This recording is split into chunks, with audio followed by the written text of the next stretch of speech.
1779 saw still further activities in the north. Although the British Army had mostly moved south and was concentrating its efforts to the south, all was not well in the northern theater.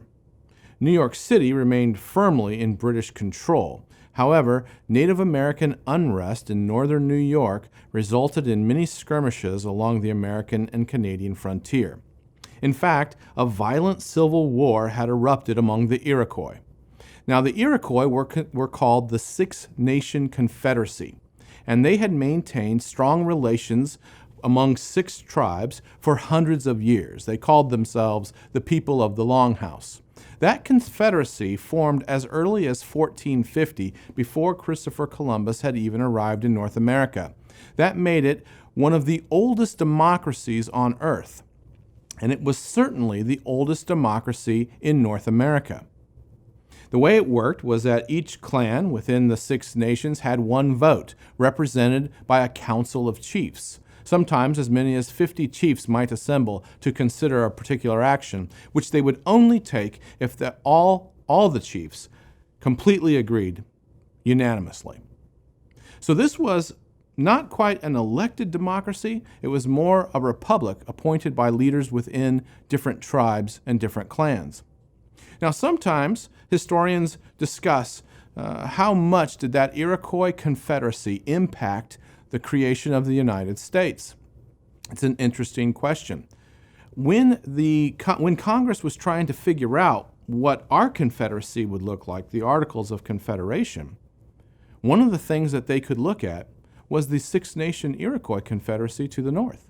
And in fact, we know that the Iroquois had sent emissaries to Congress in 1776. We also know that Benjamin Franklin thought about the Iroquois Confederacy and even wondered to himself, how is it that they can form a union when 13 colonies cannot?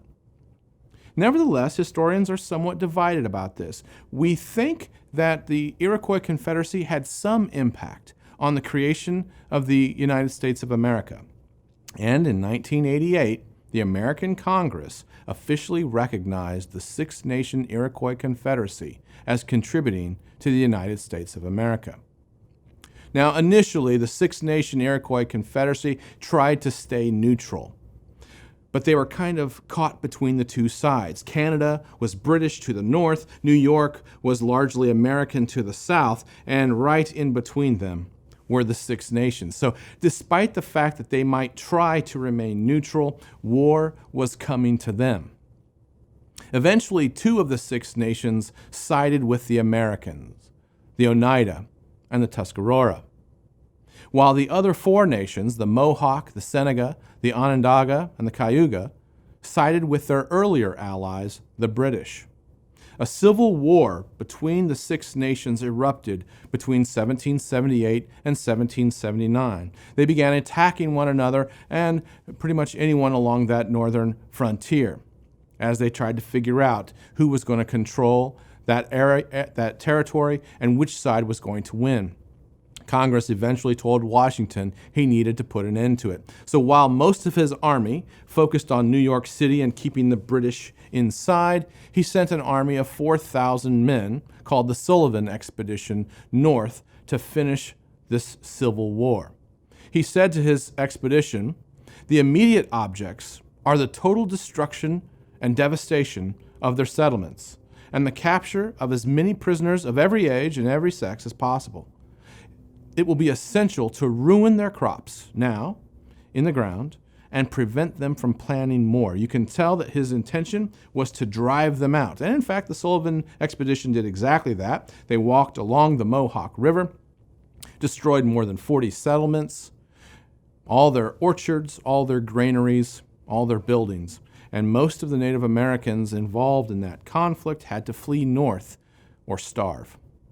The Iroquois would remain at war with the United States until after the American Revolution. They did not sign a peace treaty until 1784, and that peace treaty required them to give up almost all their lands in northern New York.